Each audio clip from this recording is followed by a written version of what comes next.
Good morning दोस्तों, मैं संजीव पोसवाल आपके अपने यूट्यूब चैनल द लर्निंग अड्डा में एक बार फिर से आप लोगों का स्वागत करता हूं।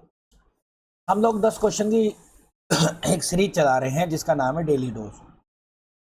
बहुत अच्छी सीरीज चल रही है, लगातार 10 क्वेश्चन पूछे जा रहे हैं। उस 10 क्वेश्चन के साथ साथ बहुत सारे क्वेश्चन हम आप लोगों को बता देते हैं, अच्छे अच्छे क्वेश्चन बता देते हैं। तो 10 क्वेश्चन ऐसा नहीं है कि सिर्फ 10 ही क्वेश्चन है, ये ऐसे समझ लीजिए 10 की जगह 40 क्वेश्चन है, क्योंकि static GK, map, geography, history, economics सारी चीज़ों को कवर करते हैं हम इन 10 क्वेश्चन के माध्यम से। ठीक है, तो स्टैटिक जीके का बहुत बड़ा पार्ट कवर कर लेते हैं। तो इसलिए मैं आप लोगों से ये कहना चाहता हूँ कि आप जो है क्या कहते हैं इसको ज़रूर देखें और ज़रूर देखते देखते जो है क्या कहते हैं हमारे चैनल को सब्सक्राइब और लाइक करें और आगे जरूर बढ़ाएं इस चैनल को। ठीक है, बहुत बहुत धन्यवाद आपका। पहला क्वेश्चन हमारा होता है मोटिवेशनल थीम का। मोटिवेशनल थीम ये है कि जिस व्यक्ति ने कोई गलती नहीं की, इसका मतलब उसने कुछ नया करने की कोशिश नहीं की। ठीक है, पहला अपना स्लोगन बता देते हैं, मॉर्निंग टी विद मी। मैं भी चाय पी रहा हूँ, आप भी चाय पी सकते हो, चाय के अलावा पानी पी सकते हो, हैं लिक्विड पीते रहिए, जरूरी है। कि जिस व्यक्ति ने कुछ नहीं कभी गलती नहीं की, इसका मतलब उसने कुछ कोशिश नहीं की। देखो, आप लोगों को पता है एडिसन ने, सब जानते हैं कि 100 बार एक्सपेरिमेंट करने के बाद बल्ब जलाया, जो आज एक नई क्रांति है। एडिसन ये कहता था कि मुझे फेल होने के 99 तरीके पता है, पास होने का एक नहीं मिल रहा। और वही बात मैं आप लोगों से कह रहा हूं कि आप लोगों को निर्णय लेने की क्षमता होनी चाहिए, निर्णय लेने की क्षमता। अब निर्णय लेने की क्षमता नहीं है तो क्या करोगे, फिर तो घर पड़े रहो, ऐसी कोई काम नहीं है। निर्णय लेने की क्षमता होनी, क्षमता निर्णय लेने की, डिसीजन लो। सही है या गलत है, सही है या फिर गलत भी हो सकता है, गलत है ये वक्त बताएगा, समय बताएगा। और मैं आप लोगों को एक चीज बता देता हूं, जिसने निर्णय लिए हैं वो कभी गलत नहीं होते। अच्छे निर्णय गलत नहीं होते, और जिसने गलत निर्णय ही नहीं लिया है तो उसके साथ कभी अच्छा होता नहीं है। बात आ रही समझ में? तो मेरा मानना तो है कि डिसीजन लो। मैं भी डिसीजन लेता हूँ, और मुझे अगर कोई काम करना होता है तो या कुछ करना होता है तो मैं सोचता नहीं हूँ। ठीक है, निर्णय ले लेता हूँ। आप 4 समझदार आदमी से पूछोगे 4 राय देंगे, 5 समझदार आदमी से पूछोगे 5 राय देंगे, आप किसी क्वेश्चन के बारे में 5 लोगों से पूछोगे तो 5 तरीके के जवाब देगा वो आपको। ठीक है, इसलिए सबसे बढ़िया तरीका ये है कि अपना सोच, अपनी बुद्धि और अपने विवेक का प्रयोग करते हुए आप निर्णय लेने की क्षमता को विकसित करें। गलती हो भी जाएगी तो क्या होगा, है गलती तो हो गई ना, सुधार लोगे। ठीक है, कौन सा फांसी लग रही है, फिर सुधार लोगे। तो इसलिए जिस व्यक्ति ने कभी गलती नहीं की, इसका मतलब उसने कुछ नया करने की कोशिश नहीं की। एडिसन अगर गलती ना करता ना तो आज ये हमें दुनिया में बल्ब नहीं देख पाते। ठीक है, आगे चलते हैं। बहुत इंपॉर्टेंट क्वेश्चन है। भारत की त्रिसेवा अकादमिक प्रौद्योगिकी संगोष्ठी इस शहर में शुरू करी है। Which city hosted India first tri service? Tri service तो भैया 3 ही है हमारे यहाँ, याद रखें कौन कौन सी है। थल सेना, जल सेना और वायु सेना, मतलब आर्मी, नौसेना, ठीक है, और एयरफोर्स और नेवी। ये हैं, ये तीनों की एकेडमी शुरू की है, तीनों की एकेडमी शुरू करी है, और तीनों की एकेडमी शुरू हुई है चेन्नई में। ठीक है, तीनों की पहली एकेडमी शुरू हुई है चेन्नई में। ठीक है, ये इसका मतलब ये है कि इससे तीनों को एक नए रक्षा तंत्र में बांधना है और नवाचार को प्रोत्साहित करना है, एक मंच पर लाना है तीनों सेनाओं को। ठीक है, ये एक एकेडमिक रूप से लाना, टेक्नोलॉजी को एक दूसरों से क्या करना है, बढ़ावा देना है, एक दूसरे की टेक्नोलॉजी को समझना है। कुछ नया तुम कर रहे हो, कुछ हमें सिखाओ, कुछ तुम सीखे, ये वाली कहानी चलेगी। बहुत इंपॉर्टेंट है ये वाला क्वेश्चन। प्रोजेक्ट विजयक, इसको जरूर याद रखेंगे। प्रोजेक्ट विजयक ये क्या है, किसने शुरू करा है? भारतीय सेना नहीं, ये करा है BRO ने। BRO क्या है? Border road organisation. कब बनी? 1960 में बनी है। कब बनी? 1960 में बनी। इसका काम क्या है? सड़कें देख रहे हो आप, कहाँ पर? बॉर्डर पर। बॉर्डर पर जितनी भी सड़कें होंगी कहीं पर बनी है वो BRO बनाएगा। इवन यहाँ नहीं, अन्य देशों में भी इसका काम है। अन्य देश भी इसको ले जाते हैं किस पे? केवल साहब हमारी बना दो, हम पैसे देंगे। जिन देशों से वहाँ पर सड़कें नहीं बनती है, दुर्गम से दुर्गम स्थान, ऊंचे से ऊंचा स्थान, ऐसी ऐसी जगह पे सड़कें बनाता है। और सड़कों को बनाना ही नहीं है, बना के चलेगा, उसका संचालन भी करना है। संचालन का मतलब लगातार उसको प्रोटेक्ट भी करना है, सुरक्षा भी देनी है, ये इसका काम है। क्यों सड़कें बनाई जाती हैं? मान लीजिए आप लोगों का बॉर्डर पे चाइना से झगड़ा हो जाए, आपकी सड़क ही नहीं है, तो आपका वहां तक माल कैसे पहुंचेगा, आर्मी कैसे पहुंचेगी? ये काम है इस बॉर्डर रोड ऑर्गेनाइजेशन का, बहुत इंपॉर्टेंट है। और इसने अभी विश्व की सबसे ऊंची सड़क बनाई है, Guinness book of world record में शामिल किया, लद्दाख में बनाई है। आप सोचिए कितना बड़ा काम है, छोटा मोटा काम नहीं है इसका। मैंने इसके बारे में कई सारी चीज़ें, प्रोजेक्ट विजय ने लद्दाख सड़क निर्माण और रणनीतिक विकास के इंफ्रास्ट्रक्चर से जुड़ा हुआ है।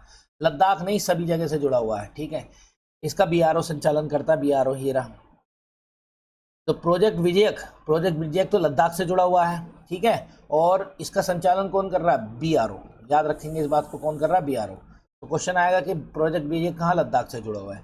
भारत की सीमाओं को सुरक्षित करने के लिए उत्तर पूर्व और उत्तर में दूर दराज इलाकों में बुनियादी ढांचों को विकसित करने के लिए 7 मई 1960 को बीआरओ का गठन किया गया था। सीमा सड़क संगठन बॉर्डर रोड ऑर्गेनाइजेशन भारत सरकार के रक्षा मंत्रालय के स्वामित्व में एक वैधानिक निकाय है। बीआरओ भारत के सीमावर्ती क्षेत्रों और मित्र पड़ोसी देशों के सड़क नेटवर्क का विकास करता है। इसमें 19 राज्यों, 3 केंद्रशासित प्रदेशों के और अंडमान निकोबार सहित सब जगह के यही सड़क बनाता है। पड़ोसी देशों में देखो किस किस की बनाता है? अफगानिस्तान की बनाता है, भूटान की बनाता है, म्यांमार की बनाता है, तजाकिस्तान की बनाता है, श्रीलंका की बनाता है। ये सारी की सारी सड़कों का निर्माण इसका काम है, सड़क निर्माण इसका काम है। समझ लीजिए आप कितना बड़ा इसको वो मिला हुआ है। क्यों? क्योंकि इसकी सफलता बहुत है। इसका बहुत अच्छा आदर्श वाक्य है, ये अपने जीवन में कर लेना। चरणम सर्वम साध्यम, कड़ी मेहनत से सब कुछ संभव प्राप्त किया जा सकता है। ये भी आप अपने जीवन में उतार लीजिए। इसका आदर्श वाक्य है किसका? बीआरओ का। बीआरओ ने 2021 में उमलिंग ला लद्दाख में सबसे ऊंचाई वाली सड़क बनाकर Guinness book of world record में शामिल हुआ है। उमलिंग ला तो इंपॉर्टेंट रखेंगे, ये सड़क भी इन्होंने बनाई है। ये भी देखो उमलिंग ला, यहाँ पहुँचे तो 2 ऑटो लेकर, जब सोचो ऑटो यहाँ पहुँचा दिया इन्होंने। और वाक्य इनका ध्येय वाक्य देखो ये लिखा हुआ है, सबसे ऊंची है, ठीक है, कहाँ? लद्दाख में, ठीक। तो ये जब ऑटो लेकर पहुँच गए तो सब पहुँच जाएगा। देखो कितनी प्यारी सड़क बनाई है, कंक्रीट की सड़क से लेकर सब बनाते हैं ये। और इसको फिर प्रोटेक्ट भी करते हैं, सुरक्षित भी करते हैं। ये भारत में एक सेना का मुख्य अंग है। इंग्लिश में लिख दिया मैंने, कहाँ पर है? Project Vinay involve road construction development study की इंफ्रास्ट्रक्चर लद्दाख रीजन, यहाँ पर लद्दाख रीजन, ठीक। रेशम बहुत बढ़िया, जिसको सिल्क कहते हैं, ठीक है। क्या कहते हैं? सिल्क रूट भी हुआ करता था। मैं पहले सिल्क रूट के पहले चलो इसका बता देते हैं। इसका आंसर है कि सर्वश्रेष्ठ राज्य का पुरस्कार किसको मिला? रेशम विकास के लिए तो आंध्र प्रदेश को मिला। अब मैं आप लोगों को थोड़ा सा सिल्क रूट के बारे में बता दूं।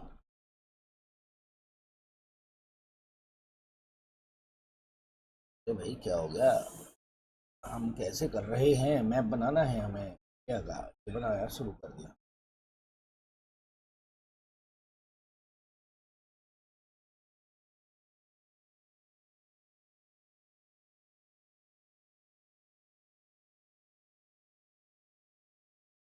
थोड़ा गड़बड़ बनता है भाई इसमें, बोर्ड पर अच्छा बनता है। यह है इंडिया, यह है चाइना, और यह है यहाँ से आ जाए मिडिल एशिया। ये सिल्क रूट ये है यूरोप, इधर आगे जाकर यहाँ अफ्रीका लग जाता है, ठीक है। ये सिल्क रूट यहाँ से लेकर यहाँ तक आता था, यूरोप तक, इंडिया के बिल्कुल ऊपर से, ठीक। इसको कहते हैं हम चाइना का सिल्क रूट। चाइना ने क्या कराया? बोले कि साहब वो सिल्क रूट किसके समय में? जब यहाँ पर राजा कनिष्क थे, और कनिष्क की लड़ाई हुई है राजा चीन के राजा पांचाओ से। याद रखें, चीन के राजा किससे हुई है? पांचाओ से। पांचाओ, और कनिष्क ने पांचाओ को हराया है। कब्जा किस पे करना था? सिल्क रूट पे, क्योंकि सबसे बड़ा व्यापार का रास्ता ये था। अब ये सोच लीजिए, सिल्क रूट में रेशम तो जाता ही जाता था, इसके अलावा अन्य व्यापार जाते थे। अब चाइना इसी को OBOR प्रोजेक्ट बना रहा है, वन बेल्ट वन रोड, या BRI कहते हैं इसको, बॉर्डर रोड इनिशिएटिव। तो समझ लीजिए ये बना रहा है, ये OBOR बना रहा है, BRI बना रहा है। इसमें क्या कर रहा है? सभी देशों को इसमें शामिल कर रहा है, सभी देशों को कर्ज दे रहा है और इसमें शामिल कर रहा है। इसमें क्या कर रहा है? सिल्क रूट, जो इनका पुराना सिल्क रूट था, इस सिल्क रूट पर सड़क बना रहा है, रेल बना रहा है, और हवाई रास्ते बना रहा है। मतलब कुल मिलाकर उसका कहना ये है कि सिर्फ और सिर्फ मैं जो है क्या कहते हैं, मैं ही रहूँगा इस जगह पर। क्यों? क्योंकि यहाँ पर जितनी दुकानें लगेंगी, इतने सामान बिकेंगे, जो कुछ होगा इस सिल्क रूट के आसपास जितना भी डेवलपमेंट होगा उसका टैक्स कौन लेगा? चाइना लेगा। भारत OBOR के बिल्कुल खिलाफ है। ठीक, पाकिस्तान ने इसको अपनी ज़मीन दे दी है। पाकिस्तान ने कुल मिला के इसका प्रोजेक्ट चल रहा है, बहुत तेज़ी से चल रहा है। तो याद रखेंगे सिल्क रूट बहुत पुराना है, आज का नहीं है। सिल्क रूट कनिष्क के समय का है। ठीक है, तो सिल्क क्या है, सिल्क के बारे में बात करते हैं। रेशम एक फारसी मूल का शब्द है, याद रखेंगे फारसी मूल का नाम है, जिसका अर्थ होता है रेशम या कोमलता। तो आजकल हिंदी वगैरह में क्वेश्चन आ जाता है कि रेशम, हिंदी मतलब हिंदी सब्जेक्ट में इस चीज़ के लिए क्वेश्चन आते हैं ना, हिंदी के SI में, UP पुलिस में, तो उसमें क्वेश्चन आ जाता है कि ये शब्द कौन सी भाषा से लिया गया है। तो रेशम कहाँ से लिया गया है? याद रखेंगे फारसी भाषा से लिया गया।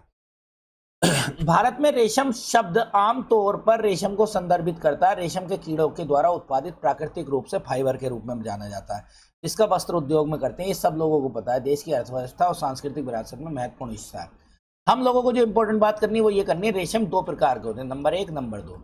नंबर 1 शहतूत रेशम। शहतूत रेशम क्या होता है? शहतूत के पत्ते पर पाले जाने वाले, तो कौन से पे? शहतूत। शहतूत पेड़ जो होता है उसके पत्तों पर पाले जाने वाले रेशम के कीड़ों से प्राप्त होता है। मुलायम, चिकना और चमकदार होता है। रेशे निकालते हैं ये कीड़े, उन रेशों से प्राप्त होता है। याद रखेंगे, बेचारा देखो हर चीज़ की कीमत चुकानी होती है। ये शहतूत पे जो पत्तों पर रेशम के कीड़े लगते हैं, ये अपना जीवन खो के आपको रेशम देते हैं। मतलब समझे कि जब इनसे शहतूत के पत्तों पर पाले जाने वाले कीड़ों से रेशम निकाला जाता है तो बेचारे मर जाते हैं।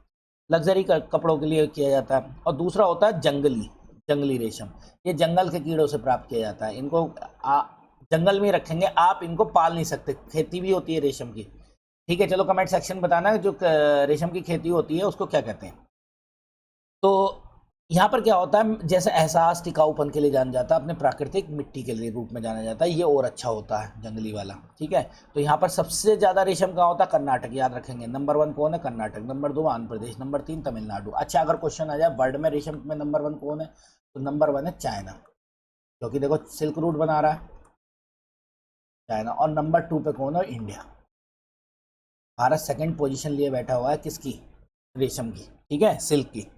आगे चलते हैं, ये रहा, मैंने आप लोगों को इंग्लिश में लिख दिया। कौन सा देश, इसे कहते हैं मौके पर चौका मारना। ठीक है, उसने देखा कि अमेरिका ने H1 वीज़ा पर कार्रवाई कर दी है और इस पर क्या कर दिया है? टैक्स बढ़ा दिया है। और मैंने आप लोगों को पूरी एक क्लास में इसके बारे में पूरे अच्छे तरीके से बताया था। तो किसी ने के वीज़ा शुरू किया, इसे मौके पे चौका मारना कहते हैं। चाइना ने शुरू कर दिया। चाइना बोला ठीक है भाई, अब हम मौका बनाएंगे। मतलब जो भी टैलेंट रहेगा विदेशों में, चाहे वो इंडिया का हो किसी का हो, अपनी कंपनियों में काम करने के लिए के वीज़ा शुरू कर दिया। और के वीज़ा अमेरिका से बहुत सस्ता होगा। लेकिन अब एक चीज़ याद रखिए, हम लोग अमेरिका करते रहते हैं, यूएसए करते रहते हैं। मैं छोटी छोटी बातें बता देता हूँ आपको। और अब तो इंडिया भी, चलिए इसके बारे में बात कर लेते हैं। जापान और फिर जब देख लीजिए, अभी बात बता देता हूँ। और चौथे नंबर पर आता है जर्मनी, फिर आता है इंडिया। इस समय की कंडीशन वर्तमान की है, भारत को यहाँ पहुँचना है और पहुँच ही जाएगा, क्योंकि बहुत ज़्यादा अंतर इनमें रहा नहीं है। यूएसए की लगभग 30 ट्रिलियन इकोनॉमी है, 30। तो चाइना भी कम नहीं है, 20 से ऊपर पहुँच चुका है, 20 प्लस है ये। ठीक, बाकी ये नीचे घूम रहे हैं, हालांकि 3rd 4th पोजीशन में है, तो 4 साढ़े 4 के आसपास घूम रहे हैं। तो भारत की भी 4 ट्रिलियन हुई है। जिस दिन भारत की 5 ट्रिलियन हो जाएगी ना, उस दिन हम जापान को क्रॉस कर जाएंगे। तो ये समझ लीजिए कि 20 प्लस लिए घूम रहा है। तो इसका मतलब ये है कि चाइना अपने आप को विकासशील भले ही कहता रहा है, लेकिन विकसित देशों की श्रेणी में आने लगा है। और जब विकसित देशों की श्रेणी में आने लगा तो यहाँ पर बहुत सारी कंपनी है, और सबसे ज़्यादा कंपनी किसमें? चाइना में ही है, मोबाइल बनाने से लेकर सबकी। और टैलेंट किसको चाहिए? चाइना को चाहिए। तो उसने कहा, बोला ठीक है तुम कार्रवाई करो, हम इधर से दूसरा रास्ता खोल देंगे। इसलिए के वीज़ा क्वेश्चन आएगा, के वीज़ा किसने शुरू किया है? तो चाइना ने शुरू किया। मैं आप लोगों के लिए एशिया की कुछ चीज़ें लेकर आया हूँ, आप लोग इसको समझते चलेंगे।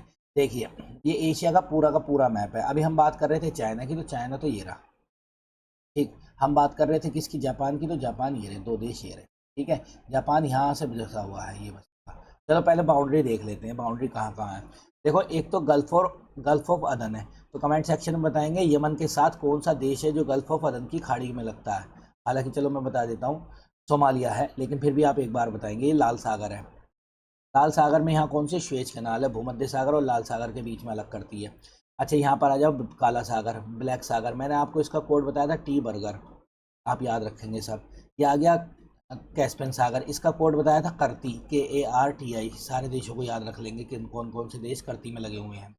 ये अरल सागर, इसका कोड मैंने बताया था काऊ, कजाकिस्तान उज्बेकिस्तान के बीच है। तो कुल मिलाकर यहाँ से शुरू होता है, ये यूरोपियन रशिया आ जाता है, यूराल माउंटेन से दोनों चीज़ें बदल जाती हैं। यूरोपियन रशिया किस में बदल जाता है, यूराल माउंटेन से, समझ गए। तो किस में बदल गया ये बदल गया, इधर चला गया यूरोप और इधर चला गया कौन सा, अपना वाला रशिया, भारत का रशिया, भारत का कह रहा हूँ, एशिया का रशिया। लेक बेकाल कहाँ, रूस में है, सबसे गहरी लेक है, सबसे गहरी लेक, समझ गए, सबसे गहरी लेक है ये मंगोलिया है, इसकी राजधानी उलन बटोर है। और उलन बटोर चेंज कर ले, ये राजधानी उलन बटोर है। अच्छा इसमें मंगोलिया में एक डेजर्ट है जिसका नाम है गोबी, संसार का सबसे बड़ा ठंडा मरुस्थल है ये। ठीक है, इसका देश है हांगकांग, हांगकांग पे चाइना कब्जा कर चुका है। मकाऊ पे चाइना कब्जा कर चुका है। ये भारत है, देखो भारत से एक रेखा जाती है जिसका नाम है ट्रॉपिक ऑफ कैंसर, जिसको हिंदी में कहते हैं कर्क रेखा। क्या कहते हैं, कर्क रेखा। और कर्क रेखा किससे, भारत से होकर गुजरती है, भारत के किन राज्यों से होकर गुजरती है। तो इसका मैंने कोड बना रखा है, यहाँ पे याद रखेंगे, मेरे मित्र पीछे झाग, झाग नहीं झाग, ये बना रखा। वहाँ से हो गया MP, याद रखेंगे, रा से राजस्थान, मी से हो गया मिजोरम, याद रखेंगे, ठीक। और मित्र,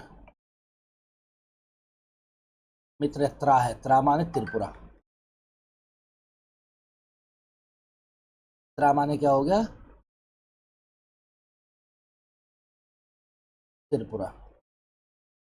और पास से हो गया पश्चिम बंगाल, छा से हो गया छत्तीसगढ़, और झा से हो गया झारखंड, और गा से हो गया गुजरात। याद रखेंगे कितने हैं ये देश, अब कितने राज्य हैं तो याद कर लेंगे, 1 2 3 4 5 6 7 8, 8 राज्यों से होकर गुजरती, कितने राज्यों से, 8 राज्यों से होकर गुजरती है। ठीक, अब हम इसके बारे में बात करते हैं। यहाँ पर जापान सागर किस किस के बीच है, कोरिया और जापान के बीच है, इसको याद कर लेंगे। बेरिंग जल संधि वही है, किस किस के बीच है, अलास्का, देखो मैंने आप लोगों को पढ़ाया था, USA का हिस्सा है, और किसके बीच है ये, और रशिया के बीच है, ये रहा रशिया। ये दोनों के बीच में बेरिंग जल संधि है, नॉर्थ अमेरिका और रशिया के बीच में, यहाँ से नॉर्थ अमेरिका मिल जाता है। ऑस्ट्रेलिया के बीच में क्या, तिमोर है, तिमोर सागर है, अराफुरा सागर है, ठीक है। न्यू पपुआ गिनी और ऑस्ट्रेलिया के बीच में अराफुरा सागर है, ये रहा अराफुरा सागर, ठीक है।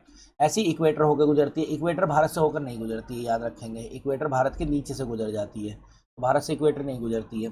अच्छा ये सऊदी अरब, मैंने आप लोगों को बताया था, यहाँ पर ये वाली बाउंड्री बता दी हमने, ये बता दी, ये बता दी। ये ताइवान है, ये चाइना के कब्जे में है। फिलीपींस है, ये फिलीपींस की राजधानी मनीला है, ठीक है, फिलीपींस सागर है।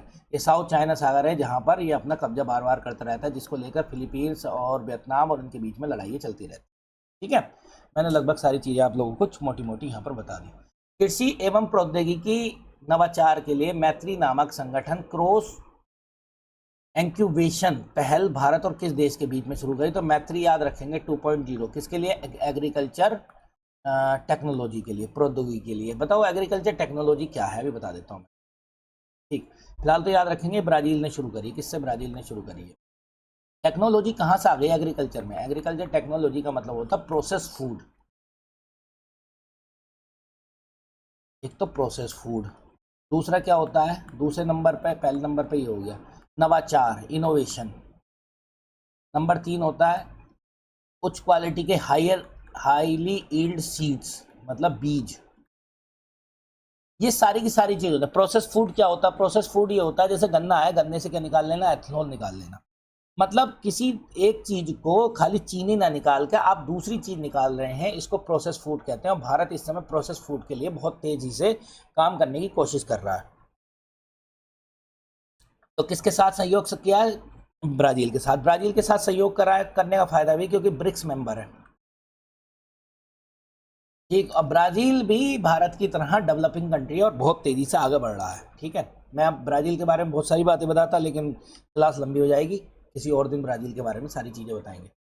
भारत अंतर्राष्ट्रीय चावल सम्मेलन यह भी हुआ BIRC 2025 का आयोजन किस शहर में किया गया है? तो 2025 का आयोजन किया गया है नई दिल्ली में। कहाँ किया गया? भारत मंडपम में। भारत मंडपम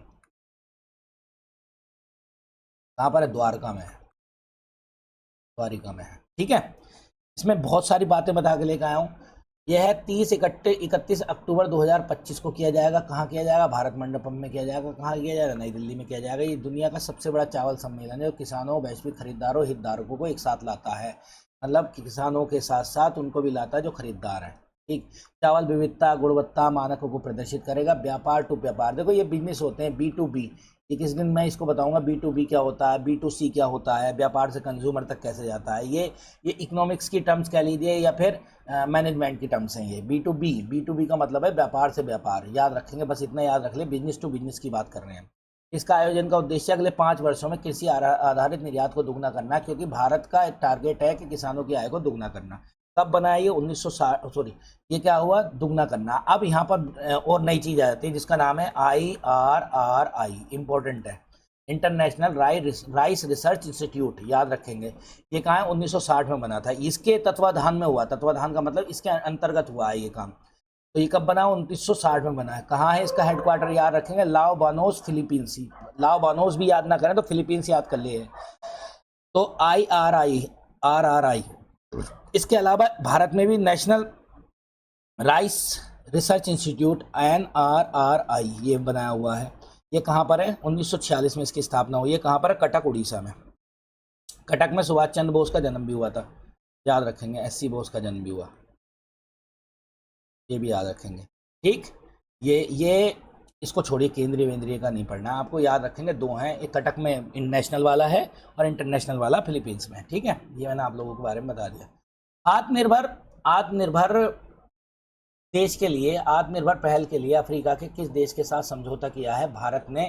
भारत पहली बार, इससे पहले भी बेच चुका है, लेकिन मैं आप लोगों को अभी बताता हूँ क्या बेचा है भारत ने। लेकिन ये जो काम किया है, ये भारतीय रक्षा विनिर्माण संयंत्र का उद्घाटन किया जाएगा। यहाँ पर ही लगा रहा है। ये सोचिए, भारत अब दूसरे देशों में जाने लगा है, इसका मतलब भारत की स्थिति बहुत मजबूत होने वाली है कुछ दिन में। तो मोरक्को गया। कहाँ गया? ये मोरक्को गया। मोरक्को कहाँ पर है? अफ्रीका में है। और अफ्रीका में इस देश की राजधानी क्या है? रबात है। ठीक, मैंने आप लोगों को पहले बताया कीनिया की राजधानी क्या है? नैरोबी। और UNEP का हेडक्वार्टर है। कब बना था? 5 जून को बना था, और इसीलिए 5 जून को विश्व पर्यावरण दिवस मनाते हैं। विश्व पर्यावरण दिवस मनाते हैं। ठीक। दक्षिण अफ्रीका की राजधानी क्या है? कई सारी हैं, जोहान्सबर्ग है, केप टाउन है। तो आप लोग दो याद रख लीजिए, केप टाउन याद कर लीजिए, बस बदलती रहती है। मिस्र की राजधानी क्या? काहिरा। देखो, भारत ने इससे पहले ब्रह्मोस मिसाइल बेची है, लेकिन मिसाइल बेची है, किसको बेची है? वियतनाम को और फिलीपींस को। किसको बेची है? वियतनाम को बेची है, वियतनाम को बेची है। लेकिन अब के तो बहुत लंबा काम कर दिया, पूरा संयंत्र ही लगा डाला। तो इसके लिए मैं कुछ डिटेल आपके लाया हूँ, बहुत बढ़िया। देखो, ये जरूर याद रखना, यहाँ पर है मोरक्को, यहाँ पर है मोरक्को। ठीक है, मोरक्को में एटलस पर्वत है। क्या है? एटलस पर्वत। इसके सामने यहाँ पर एटलस है, तो यहाँ पर आ जाइए सीधे, यहाँ पर डेक्कन संवर्ग है। ठीक।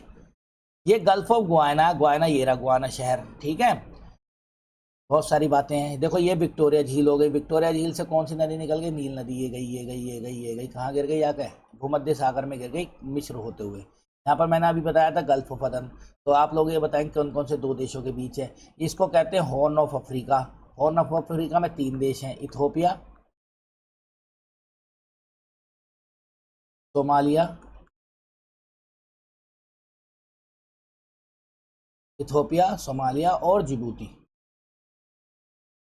इथोपिया, सोमालिया और जिबूती। और एक और है, इरिट्रिया।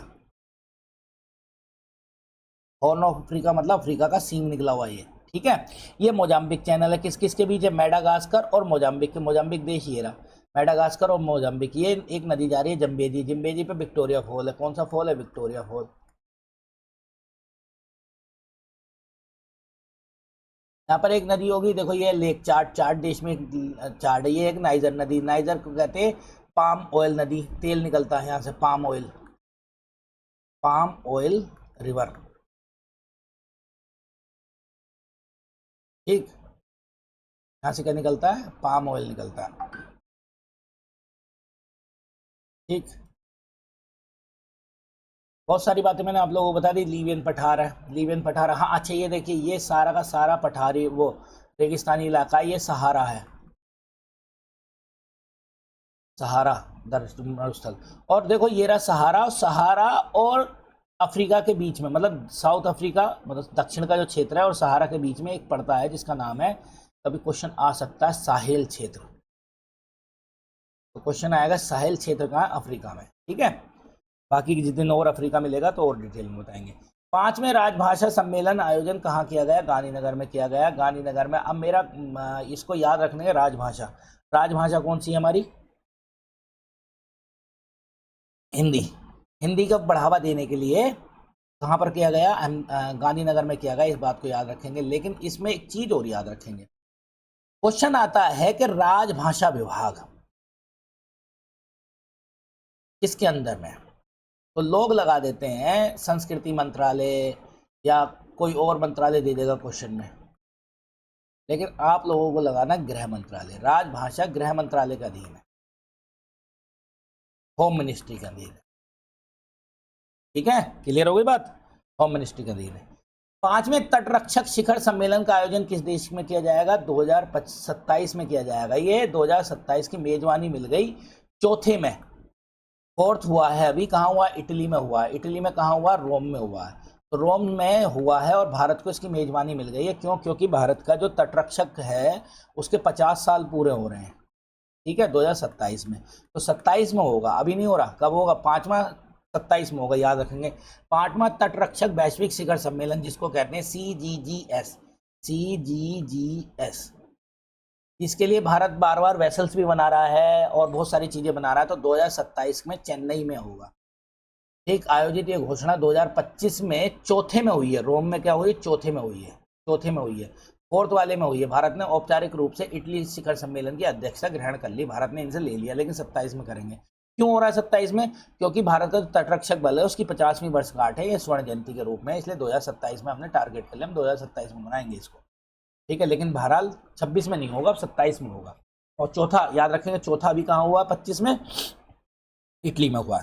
एक दिवसीय क्रिकेट में सबसे तेज शतक लगाने वाले, देखो अब ये बहुत बढ़िया काम हुआ है, महिला सशक्तिकरण इसको कहते हैं, स्मृति मंधाना ने विराट कोहली का रिकॉर्ड तोड़ दिया, ठीक है। विराट कोहली ने जो सबसे तेज शतक लगाया था वो 53 गेंदों में लगाया था, ये उससे भी आगे निकल गई, इन्होंने किससे 50 गेंदों में लगा दिया। तो इसका मतलब पुरुषों की सबको छोड़ गए, रोहित शर्मा वगैरह को सबको छोड़ गए, स्मृति मंधाना हमारी जो है क्रिकेट खिलाड़ी हैं, इन्होंने सबसे ज़्यादा शतक बनाने का, मतलब सबसे तेज शतक बनाने का रिकॉर्ड अपने नाम कर लिया। ये हमारे 10 क्वेश्चन हो गए। हमारे लर्निंग अड्डा को आप ऊपर उठाइए। आप लोगों का बहुत बहुत धन्यवाद जो आप लोग मुझे समय देते हैं, ठीक है, थैंक यू।